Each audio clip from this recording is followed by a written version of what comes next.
നമസ്കാരം. ബി.ജെ.പിയുടെ ഓരോ നീക്കങ്ങളും ഒരു സർജിക്കൽ സ്ട്രൈക്ക് പോലെയാണ്. ആർക്കുമൊന്നും പ്രവചിക്കാൻ കഴിയില്ല.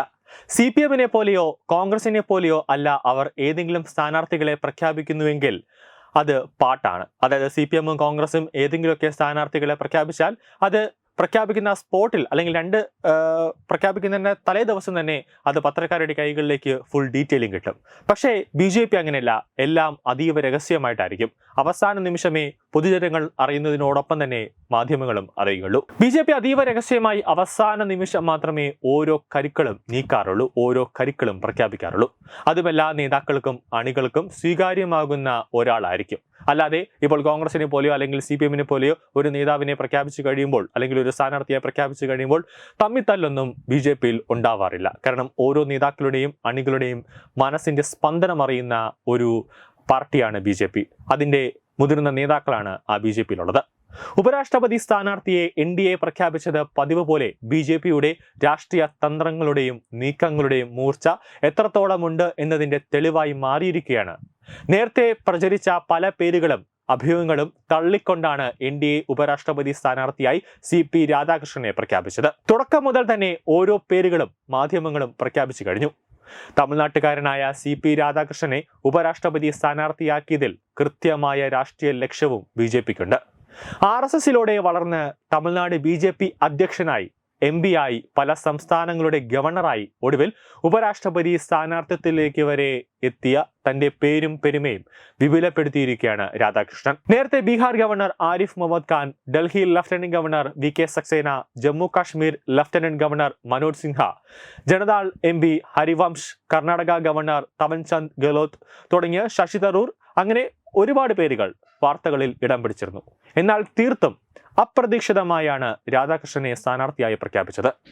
മുൻപ് ജഗദീപ് ധൻഖർ രാഷ്ട്രപതി സ്ഥാനാർത്ഥിയായി വന്നതും ഇതുപോലെ അപ്രതീക്ഷിതമായിട്ടാണ്.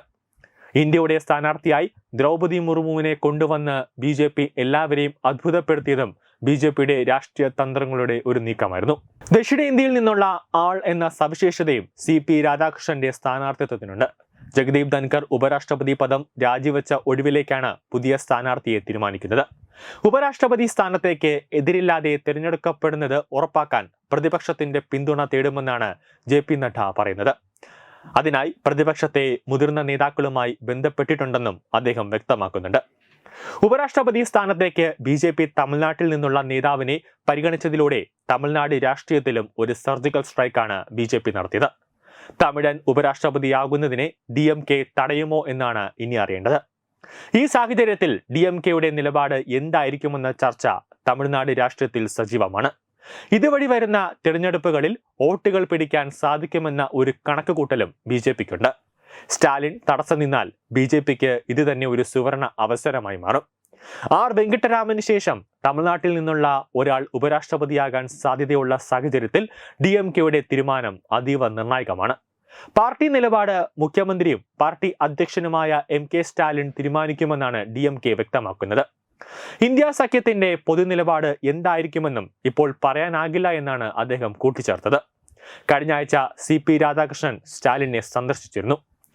ഔദ്യോഗികമായി രോഗവിവരം തിരക്കാനാണ് സന്ദർശനമെന്നായിരുന്നു വിശദീകരണം.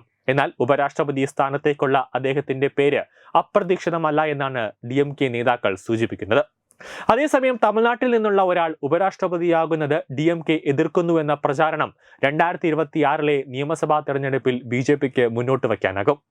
അത് BJP-യെ സംബന്ധിച്ചിടത്തോളം അതൊരു ആയുധമാക്കാനുള്ള സാധ്യതയും പാർട്ടിക്കുണ്ട്. ഇത് DMK-യെ പ്രതിരോധത്തിലാക്കുമെന്ന് തമിഴ്നാട്ടിലെ BJP നേതാക്കളും വിലയിരുത്തുന്നുണ്ട്. 2022-ൽ ഉപരാഷ്ട്രപതി തെരഞ്ഞെടുപ്പിൽ ബംഗാൾ ഗവർണറായിരുന്ന ജഗദീപ് ധൻഖർ സ്ഥാനാർത്ഥിയായപ്പോൾ തൃണമൂൽ കോൺഗ്രസ് വോട്ടെടുപ്പിൽ നിന്ന് വിട്ടുനിന്നിരുന്നു.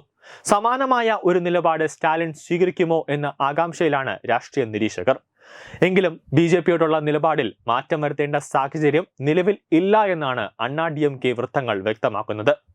വിജയുടെ രാഷ്ട്രീയ പാർട്ടി അടക്കം എന്ത് നിലപാട് സ്വീകരിക്കുമെന്നതും കണ്ടറിയേണ്ടതാണ്. അതേസമയം CP രാധാകൃഷ്ണനെ NDA ഉപരാഷ്ട്രപതിയായി പ്രഖ്യാപിച്ചതിന് പിന്നാലെ അഭിനന്ദനവുമായി പ്രധാനമന്ത്രി നരേന്ദ്രമോദി രംഗത്ത് വന്നു. ബഹുമാനപ്പെട്ട CP രാധാകൃഷ്ണൻജി, MP എന്ന നിലയിലും വിവിധ സംസ്ഥാനങ്ങളിലെ ഗവർണർ എന്ന നിലയിലും വലിയ അനുഭവമുള്ള ആളാണെന്ന് നരേന്ദ്രമോദി X-ൽ കുറിച്ചു. പാർലമെന്റിലെ അദ്ദേഹത്തിന്റെ ഇടപെടലുകൾ എപ്പോഴും നിർണായകമായിരുന്നുവെന്നാണ് മോദി പറഞ്ഞത്. സാധാരണക്കാരുടെ പ്രശ്നങ്ങളിലേക്കായിരുന്നു ഗവർണറായിരിക്കെ അദ്ദേഹം ശ്രദ്ധ കേന്ദ്രീകരിച്ചത്. നിയമനിർമ്മാണ ഭരണഘടനാ കാര്യങ്ങളിൽ അദ്ദേഹത്തിന് വിപുലമായ അറിവുണ്ടെന്ന് ഈ അനുഭവങ്ങൾ കാണിക്കുന്നു. അദ്ദേഹം പ്രചോദിപ്പിക്കുന്ന ഒരു ഉപരാഷ്ട്രപതിയാകുമെന്ന് എനിക്ക് ഉറപ്പുണ്ട്. തമിഴ്നാട്ടിലെ ഏറ്റവും അടിസ്ഥാനപരമായ കാര്യങ്ങളിൽ വിപുലമായ പ്രവർത്തനങ്ങൾ അദ്ദേഹം നടത്തിയിരുന്നു. NDA കുടുംബം അദ്ദേഹത്തെ ഞങ്ങളുടെ സഖ്യത്തിന്റെ വൈസ് പ്രസിഡന്റ് സ്ഥാനാർത്ഥിയായി നാമനിർദ്ദേശം ചെയ്തതിൽ എനിക്ക് സന്തോഷമുണ്ടെന്നാണ് മോദി പറഞ്ഞത്. RSSലൂടെ വളർന്നു വന്ന വ്യക്തിയാണ് CP രാധാകൃഷ്ണൻ. 2003 മുതൽ 2006 വരെ തമിഴ്നാട് BJPയുടെ അധ്യക്ഷനായിരുന്നു. കേരളത്തിന്റെ ചുമതലയുള്ള പ്രഭാരിയായിരുന്നു. കോയമ്പത്തൂരിൽ നിന്ന് മുമ്പ് ലോക്സഭയിലേക്ക് തിരഞ്ഞെടുക്കപ്പെട്ടിട്ടുണ്ട്. 2023 ഫെബ്രുവരി 18 മുതൽ 2024 ജൂലൈ 30 വരെ ജാർഖണ്ഡിന്റെ ഗവർണറായി സേവനം അനുഷ്ഠിച്ചു. കൂടാതെ മഹാരാഷ്ട്ര ഗവർണറായും സേവനം അനുഷ്ഠിച്ചിട്ടുണ്ട്.